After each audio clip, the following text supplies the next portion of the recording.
Mrs. Karina Salbana was woken from a deep sleep by the sound of the front door banging in the wind. She squinted at her bedside clock. It was almost 2. Swearing in her native Spanish, she threw off the bedclothes and stuffed her plump feet into her slippers. She shuffled up the steps into the hall and towards the still-open front door, wrapping her dressing gown around her against the chill. The naked light bulb gave the seedy hallway a yellowish hue that did nothing to enhance the peeling wallpaper and brown flaking paint. Pursing her lips, Mrs. Salbana slammed the door hard. There was no reason why anyone else in the house should be allowed to sleep if she couldn't. As she turned again towards her warm bed, she noticed a light beneath Della Mornay's door on the first-floor landing. She put 2 and 2 together. It must be that little tart who had left the door open. Della owed 3 months' rent and had been warned about bringing men back to her room. Now was the time to catch her red-handed. Moving as fast as she could, Mrs. Salbana returned to the basement and collected the master keys, then panted back up to the first floor. "Della, I know you're in there. Open the door." She waited, with her ear pressed to the door. Hearing nothing, she rattled the door handle. "Della?" There was no response. Her face set, Mrs. Salbana inserted the key, unlocked the door and pushed it open.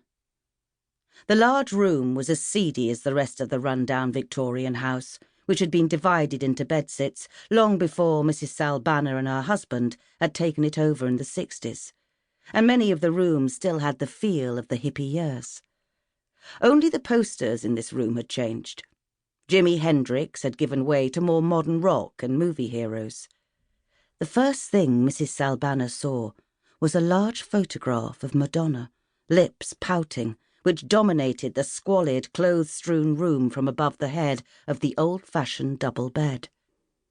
A red shawl had been draped over the bedside lamp. In its glow, Mrs. Salbana could see that the pillows and red satin eiderdown had been dragged to the far side of the bed, revealing the stained ticking of the mattress. There was no sign of Della. Shivering, Mrs. Salbana looked about her with distaste. She wouldn't put it past the little bitch to be hiding. She'd been devious enough about not paying her rent. She sniffed. Stale body odour and cheap perfume. The smell was stronger when she peered into the mahogany wardrobe, but it contained only dresses and shoes. The wardrobe door, off its hinges, was propped against the wall. Its full-length, fly-blown mirror was cracked and missing a corner, but reflected enough to show Mrs. Salbana a leg, protruding from beneath the bedclothes on the floor. She spun round. "You little bitch! I knew you were in here!"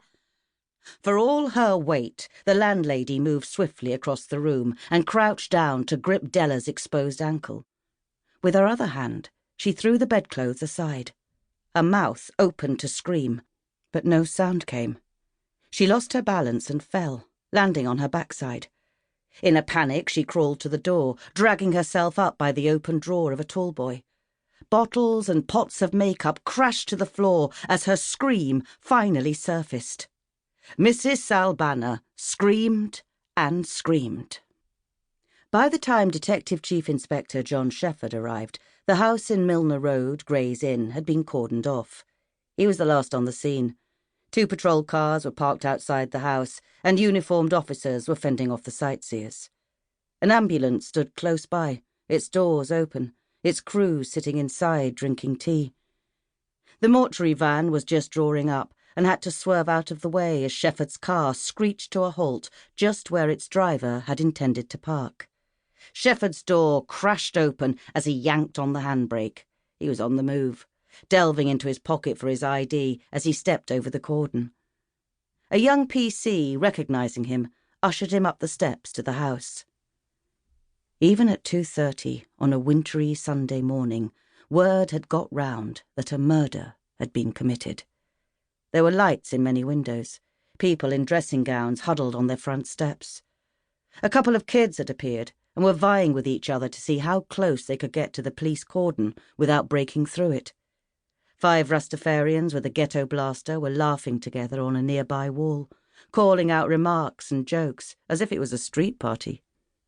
Shefford, a bear of a man at 6'2", dwarfed those around him. He'd been notorious on the rugby field in the late 70s when he played for England. With his curly hair standing on end, his crumpled shirt and tie hanging loose, he didn't look or feel in a fit state to start an investigation. He had been hauled out of the Celebration Bash at the end of a long and tedious murder case, and he was knackered.